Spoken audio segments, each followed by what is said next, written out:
Hi everyone. I, 33F, went to the emergency room tonight due to anaphylactic shock.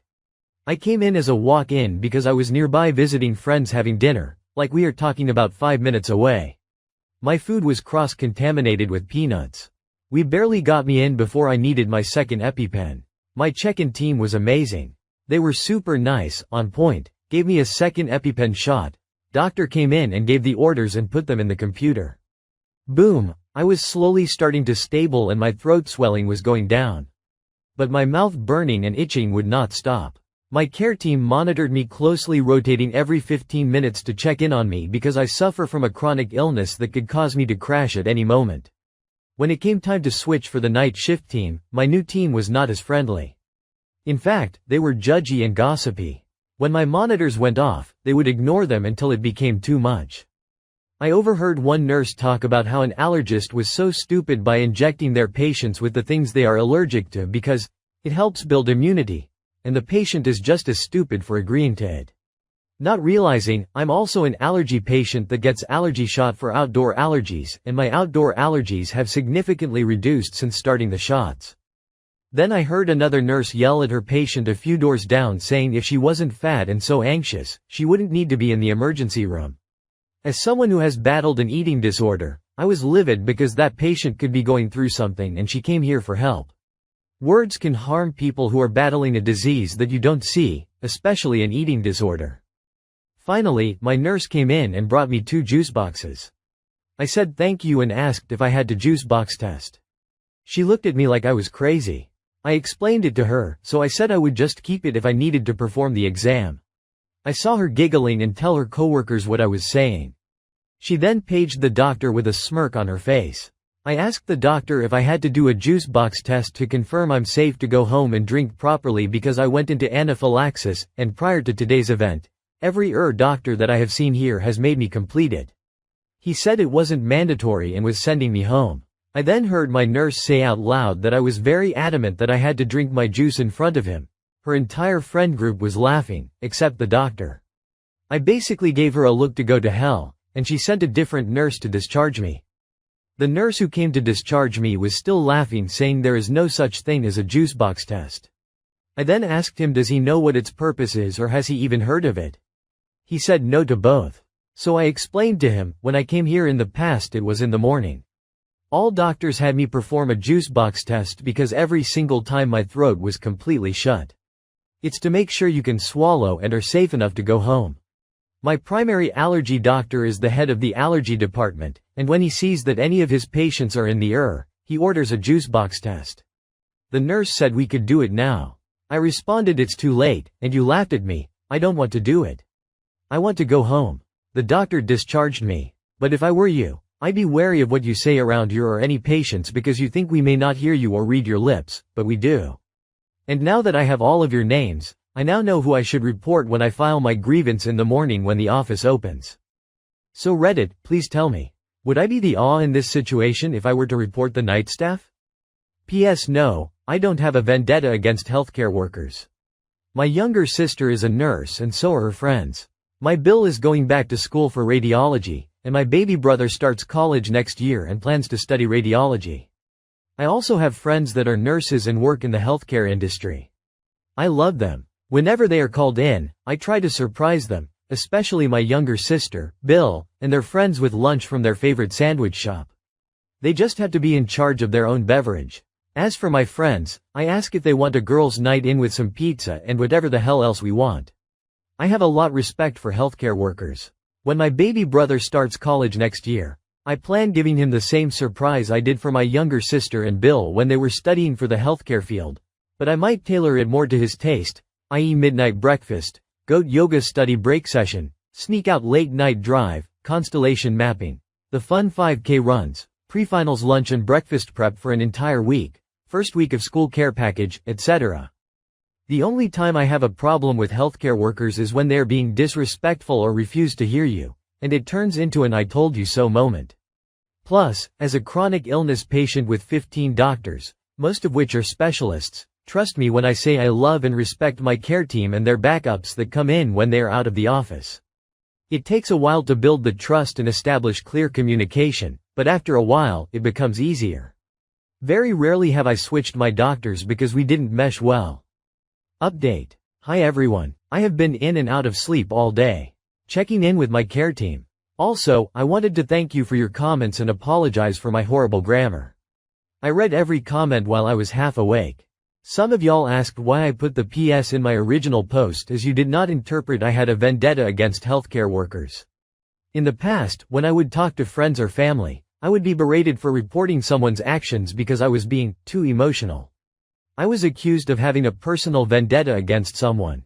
I would try to explain myself, but I was immediately dismissed and called a bitch for ruining someone's life. Hence why I thought it was necessary to put that piece of information about me. I have since cut off the toxic friendships and family members in my life because I do believe people need to be held accountable. But in this situation, I wanted to make sure I wasn't being too emotional because of how I felt I could relate to every single situation and topic that was brought up. Last night, after I was discharged, I was immediately given a grievance packet and told I could tweet and submit a Google review. Obviously, I tweeted because that's faster. I picked up my medicine from emergency room pharmacy, went home, and crashed for the night after posting on here. This morning I had received several notifications from friends, family, and ex about last night. I decided to handle the emergency room situation first. My insurance is with Kaiser. For those that don't know how Kaiser works, everything is in-house.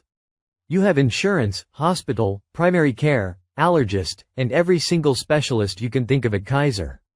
When I called to speak to member services, I pulled up my notes app from everything I notated about last night's incidents.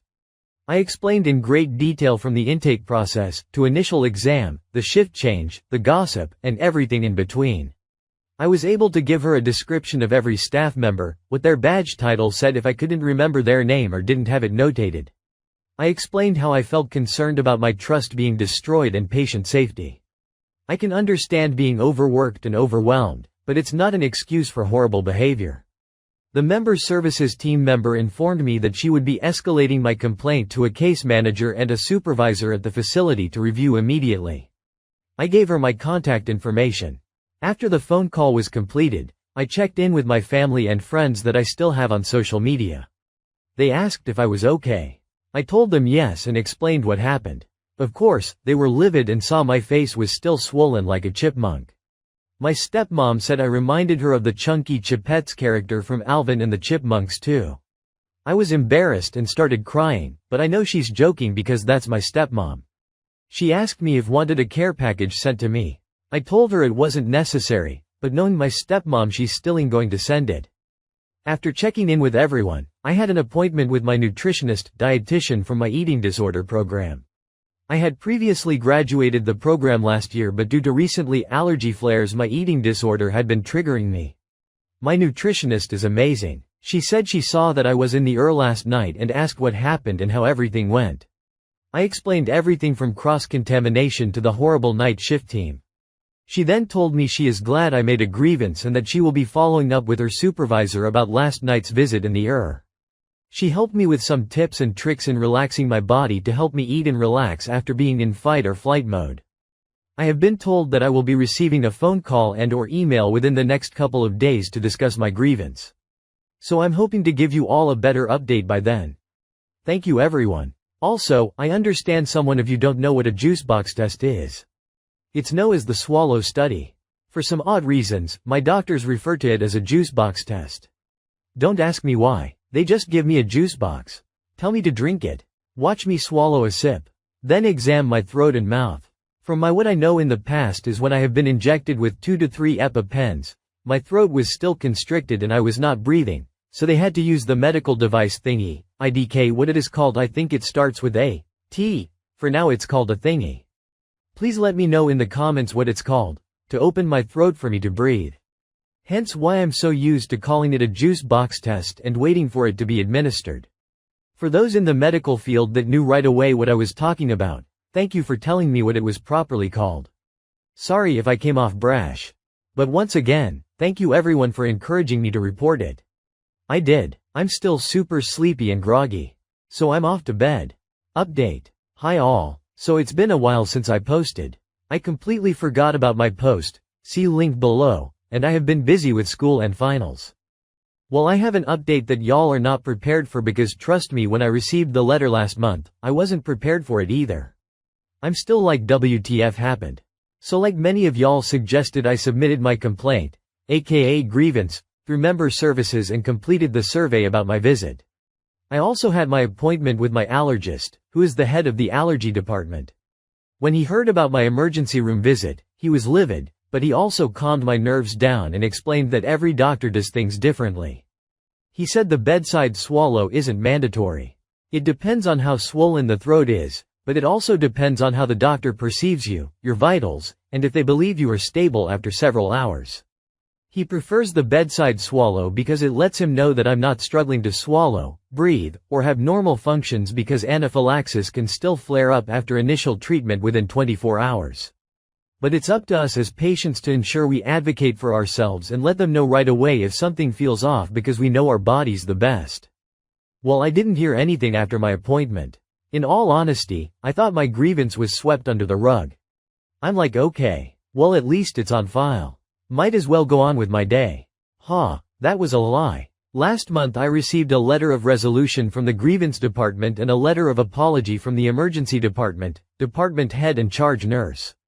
I'm not going to explain everything in detail of what happened, but an internal investigation happened in the department, and the entire department must undergo a mandatory re-education 2-year program and recertify every year thereafter. Let me tell you this, when I read that, the first words that came out of my were, holy shit. I honestly felt like I opened Pandora's box. I also felt like being a little nosy and wanting to know what in the world did they find in the internal investigation for an entire department to have to undergo a mandatory re-education program with recertification every year.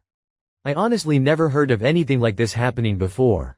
I'm glad that they took my complaint serious, but now it has me concerned as to what was going on in that emergency department. Regardless, I haven't been to the emergency room since.